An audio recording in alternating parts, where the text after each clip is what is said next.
জাতীয় ঐক্য ধারণাটা কিন্তু গণ অভ্যুত্থান বিরোধী ধারণা।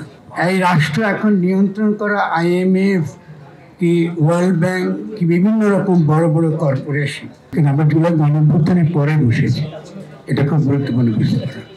সেই জন্যে জাতীয় ঐক্য ধারণাটা কিন্তু গণ অভ্যুত্থান বিরোধী ধারণা। আমি একটু প্রভোকেটিভ হচ্ছি আপনাদের জন্য। কারণটা হলো গণ অভ্যুত্থানের মধ্যে দিয়ে জনগণ কিন্তু বলে দিয়েছে তাদের একটা ঐক্য আছে। এই ঐক্যটা হচ্ছে ফ্যাসিস্ট শক্তি, ফ্যাসিবাদ, সকল প্রকার ফ্যাসিবাদ, সকল প্রকার গণবিরোধী লুটেরা মাফিয়া শ্রেণীর মধ্যে জনগণের ঐক্য। এর বিপরীতে যখন আমরা জাতীয় ঐক্য বলি, তার মানে ওই গণ ঐক্যকে দমন করবার জন্য আমরা এই শব্দটা ব্যবহার করছি। তো সেই জন্য আমি মনে করি যে আমাদের প্রথম যেটা দরকার, তাহলে ধারণাগত স্পষ্টতা, যে আমরা কেন ব্যবহার করছি ওটা। আমাদের হয়তো মনের বাসনাটা ইতিবাচক হতে পারে, কিন্তু আসলে কিন্তু আমরা শেষ পর্যন্ত প্রমাণিত হব যে আমরা গণ অভ্যুত্থানের বিপরীতে দাঁড়িয়েছি। জীবনের সব আয়োজন এখানে একসাথে, এটা খুব গুরুত্বপূর্ণ। 2 নাম্বার হচ্ছে জাতি রাষ্ট্রের ধারণাটা এখন আন্তর্জাতিক পুঁজিতান্ত্রিক ব্যবস্থা এটা কেউ ব্যবহার করে না।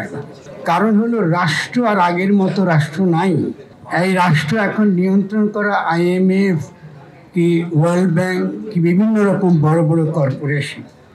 ফলে যদি আমরা জনগণকে চিন্তা করতে না পারি এর বিপরীতে, তাহলে যেটা হবে যে আমরা শেষ পর্যন্ত বিদেশি শক্তির হাতের একটি ঋণক থাকবো জাতীয় ঐক্যের নামে। এটা হচ্ছে 2 নম্বর পয়েন্ট আমার। 3 নম্বর হচ্ছে যে যদি আমরা এই নিরাপত্তার প্রশ্নটা চিন্তা করতে চাই, তাহলে আমাদেরকে চিন্তা করতে হবে গণপ্রতিরক্ষা। এই গণ অভ্যুত্থানের পরে কী করে জনগণকে আমরা একটা সম্ভাব্য এই ভূরাজনৈতিক যে বিপদের মধ্যে আমরা আছি, এই বিপদের সঙ্গে মোকাবেলার জন্য তাদের যে সামরিক প্রস্তুতি, তাদের যে অন্যান্য চিন্তার প্রস্তুতি, তাদের যে অপরাপর বিভিন্ন বিষয়ে দক্ষতা অর্জন করা, এই ক্ষেত্রে আমাদের একটা ম্যাসিভ ট্রেনিং দরকার।